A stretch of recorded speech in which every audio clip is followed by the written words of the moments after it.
Hello friends, आज की class में हम करेंगे एपी के बेस्ड कुछ इंपॉर्टेंट रिजल्ट्स। तो फर्स्ट हमारा क्या देता है, T N is equal to S N minus one, मतलब एन टर्म्स का sum minus N minus one term का सम किसके बराबर होगा, लास्ट टर्म के। टी एन क्या होती थी हमारी ए एन, और ए एन क्या होती है लास्ट टर्म। ठीक है, तो T N is equal to क्या हो जाएगा, S N minus one for all sequence. ये किसका सिंबल है, फोर ऑल का। ये हमने किसमें, जो सेट थ्योरी उसमें भी आता है, ये फोर ऑल का सिंबल है। ठीक है, जैसे कि एस एन ले लिया हमने, टी वन एस एन क्या होगा, T one plus T two plus T three, अब तो कहाँ तक चलेगा ये, टी एन माइनस वन और प्लस टी एन। ठीक है, ये हमारा एस एन है। ठीक, अब यहाँ से यहाँ तक हमें क्या दिख रहा है, एस एन माइनस वन लिख सकते हैं। एन था तो एन तक जा रहा है, तो यहाँ से यहाँ तक एन माइनस वन है, तो क्या हो जाएगा ये एस एन माइनस वन। तो एस एन क्या बन गया, S N minus one plus T N. ठीक है, ये हो गया। हमें टी एन की वैल्यू चाहिए, तो यहाँ से टी एन क्या आ जाएगा, एस एन माइनस, ये उस साइड चला जाएगा, एस एन माइनस वन। ये हमें प्रूव करना था। ठीक है, तो ये हर एक सीक्वेंस पे काम करेगा। क्लियर। नेक्स्ट क्या हमारे पास सेकंड रिजल्ट, ये मोस्ट इंपोर्टेंट है। क्या है, कोई भी एपी हो, फॉर एन एपी, डी की वैल्यू क्या होगी, जो डी क्या होता था, कॉमन डिफरेंस। ठीक है, D is equal to T N minus one. ठीक है, और टी एन माइनस वन को क्या लिख सकते हैं, टी एन की वैल्यू क्या है हमारे पास, एस एन माइनस वन यहाँ से, और टी एन जब एन था तो यहाँ पे एन था और माइनस वन। इसी तरीके से minus T N minus one क्या हो जाएगा, एन है तो यहाँ एन आ रहा है, तो एन माइनस वन है तो क्या आएगा, एन माइनस वन माइनस, और क्या आ रहा है, एन माइनस वन आ रहा है, मतलब एक कम, तो एन माइनस वन में से एक कम करोगे तो क्या आ जाएगा, एन माइनस टू। ठीक है, तो जब इसको सोल्व करोगे तो क्या आ जाएगा, S N minus one minus S N minus one और minus S N minus minus क्या हो जाएगा ये प्लस, तो क्या आ जाएगी यहाँ से value, this implies D is equal to S N minus, ये क्या हो जाएंगे twice of S N minus one और प्लस में एस एन माइनस टू। तो डी का फॉर्मूला क्या आ गया हमारे पास, S N minus twice S N minus one plus S N minus two. ठीक है, तो डी का फॉर्मूला क्या है, लास्ट टर्म माइनस उससे लास्ट टर्म। ठीक है, last term minus last second term, और इसका सम की फॉर्म में लिखना है तो क्या लिखेंगे, S N minus twice of S N minus one plus S N minus two. ठीक है, ये हमारा क्या होगा, डिफरेंट कॉमन डिफरेंस का फॉर्मूला हो गया। थर्ड टर्म क्या होगी, थर्ड होगा हमारे पास रिजल्ट, यदि if A one A two A three up to so on A N, यदि ये एपी में है, A N are in AP, यदि ये एपी में है, देन तब फर्स्ट टर्म क्या होगी, फर्स्ट पार्ट क्या होगा हमारा, ए one plus minus K, A to plus minus K, A three plus minus K, up to so on A N plus minus K. ये भी क्या होगी हमारी, इज ऑल्सो इन एपी, ये भी किसमें होगी, एपी में। यहाँ जो ये के है, के क्या होगा, कोई भी इंटीजर से बिलोंग करता होगा, बिलोंग का साइन है। ठीक है, के इज एनी इंटीजर कह लो या कांस्टेंट कह लो, ये क्या है, कोई भी कांस्टेंट नंबर।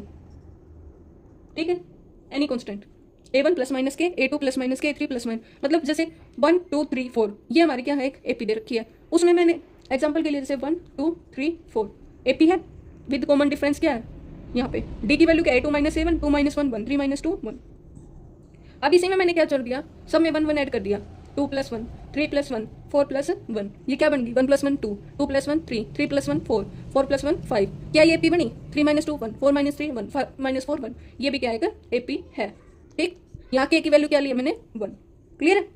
अगर यहाँ पे माइनस करते 1 माइनस 1 2 माइनस 1 3 माइनस 1 4 माइनस 1, तो ये क्या आता 0, फिर 2 माइनस 1 1 3 माइनस 1 2 4 माइनस 1 3, अब भी क्या ये एपी है। क्लियर हो गया ये पॉइंट। सिमिलरली हम क्या कर सकते हैं, मल्टीप्लाई में के ए वन के ए टू के ए थ्री अप टू सोन के ए एन, ये भी क्या बनाएंगे, ऑल्सो एन एपी। ठीक है, इसका भी एग्जांपल ले लेंगे। सिमिलरली डिवाइड में हो ए one by K, A two by K, up to A N by K, ये भी क्या बनाएंगे, एक एपी बनाएंगे। बट यहाँ कंडीशन क्या होगी, बट के इज नॉट इक्वल टू 0। क्यों, अगर के की वैल्यू 0 ले ली तो क्या बना देंगे, इनफाइनाइट सीक्वेंस बना देंगे। ठीक है, नेक्स्ट ये इंपॉर्टेंट है। अब हमें a1 a2 an देखिए, अगर मैं इनका स्क्वायर करती हूँ, a1 square a2 square a3 square up to an square, क्या ये सीक्वेंस एपी बनाएगी, नहीं, इज नॉट एन एपी। लेकिन हम यहाँ सोच लेते हैं कि ये सारी एपी बना रही है तो स्क्वायर वाली भी एपी बनाती होगी, लेकिन ये एपी नहीं बनेगी। एग्जांपल के लिए जैसे 1 2 3 तीन नंबर्स की ले ली, ये एपी है, कॉमन डिफरेंस क्या है इसमें, विद डी क्या है हमारे पास, 1 2 माइनस 1 1 3 माइनस 2 1, लेकिन इनका स्क्वायर कर दिया, 1 का स्क्वायर 1, 2 का स्क्वायर क्या हो गया 4, 3 का स्क्वायर 9, क्या ये AP बनी नहीं, क्यों? क्योंकि यहाँ पे D की वैल्यू सेम नहीं है। A2 - A1 करोगे तो क्या आएगा? 4 - 1 3, लेकिन A3 - A2 करा तो क्या है? 9 - 4 5। क्या 3 और 5 बराबर है? नहीं, तो इसका मतलब B सेम नहीं है, तो इसका मतलब ये AP नहीं बनेगी। क्लियर? सिमिलरली अगर ये डिवाइड में आ जाए 1/A1, 1/A2, 1/A3 up to 1/AN, ये भी क्या नहीं बनाएगी? Is not an AP। ठीक है, इसका भी एग्जांपल ले लेंगे। ये कुछ इंपॉर्टेंट पॉइंट्स थे हमारे। नेक्स्ट क्या है हमारे पास? अज्यूम करना है टर्म्स AP में। यदि हमें पास क्या गिवन है? सम is given. If some is given, अगर हमें सम गिवन है तो हमें टर्म्स को अज्यूम करना है। जैसे कि 3 टर्म्स है, अगर हमें कितनी टर्म्स करनी है? 3 टर्म्स अज्यूम करनी पड़ जाए अपनी तरफ से, तो हम कैसे अज्यूम करेंगे? तो 3 टर्म्स के लिए हम क्या करेंगे? A - D, A और A + D, ये हम रखेंगे। A क्या है? फर्स्ट टर्म, D क्या है? Common difference. ठीक, तो बीच वाली टर्म क्या होगी? A, इस साइड A - D और इस साइड A + D। ठीक है, ये चीज अगर हमें 4 टर्म्स बोल दे कि 4 टर्म्स का अज्यूम करो, अब जब सम गिवन हो तो हम क्या करेंगे? A - 3D, A - D, A + D और A + 3D। ठीक है, 4 टर्म्स में क्या करेंगे? बीच में A - D, A + D और इस साइड A - 3D और राइट साइड A + 3D। अब अगर हमें 5 टर्म्स का बोले, वैसे 3 टर्म्स तक ही आता है मोस्टली, लेकिन 5 टर्म्स का अज्यूम करना पड़ जाए तो क्या करेंगे? इसमें 5 है तो कहाँ से शुरू करेंगे? A - 2D, फिर क्या करेंगे? A - D, A + D और A + 2D। 3 टर्म्स है तो क्या? A - D, A + D। 4 terms है तो क्या करेंगे? A - 3D, A - D, A + D और A + 3D। 5 टर्म्स आ जाए तो A - 2D, A - D, A + D और A + 2D। ठीक, नेक्स्ट हमारे पास क्या आता है? रिजल्ट। यदि common difference, if D common difference is greater than 0, D क्या हो? कॉमन डिफरेंस अगर हमारा ग्रेटर देन 0 है तो देन कोई भी जो AP होगी वो हमेशा क्या आएगी? Always increasing. AP क्या आएगी? इंक्रीजिंग ऑर्डर में आएगी। जैसे कि एग्जांपल के लिए 2 4 6 8, ये मेरे रखिए।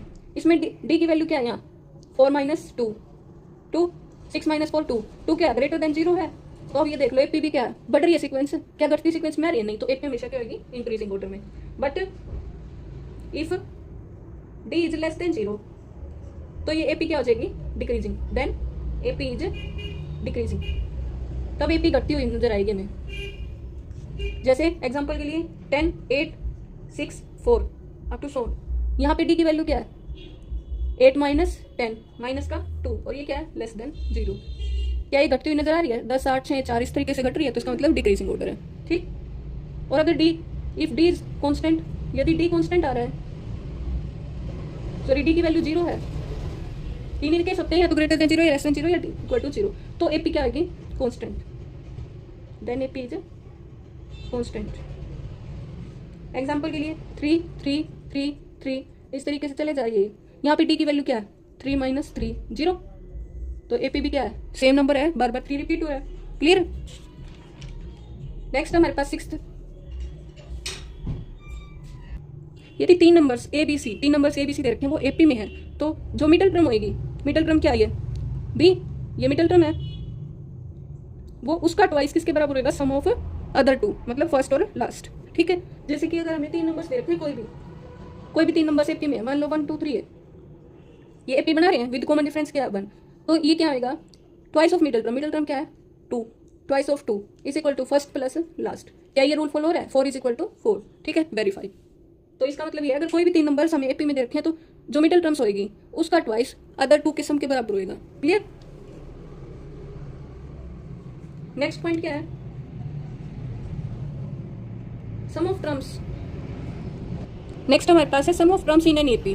सम ऑफ टर्म्स निकालना है AP में। Equidistant from starting and ending are always equal. मतलब कि सम ऑफ टर्म्स दे रखी है हमें AP में, वो इक्वी डिस्टेंट मतलब सेम डिस्टेंस पे हो, स्टार्टिंग से और एंडिंग से वो क्या होगा? इक्वल होएगा। जैसे कि हमें मान लो ये एक AP दे रखी है, A1 A2 A3 A4 A5 और A6, ये क्या है? एक AP है अर्थमेटिक प्रोग्रेशन में ये। ठीक है, ये एक सीक्वेंस दे रखी है हमें, और ये क्या है? अर्थमेटिक प्रोग्रेशन में। तो हमसे बोला, इसका कहने का मतलब ये है कि सम ऑफ टर्म्स इन AP, सम निकालना है किसका? स्टार्टिंग और एंडिंग वालों का सेम होएगा। स्टार्टिंग क्या है? A1 प्लस में लास्ट क्या है? A6। ठीक है, इज इक्वल टू इन दोनों का सम कितना हो गया? 1 + 6 7। तो 7 किस किस का आ सकता है? 2 और 5 का। A2 प्लस A5 और A3 प्लस A4।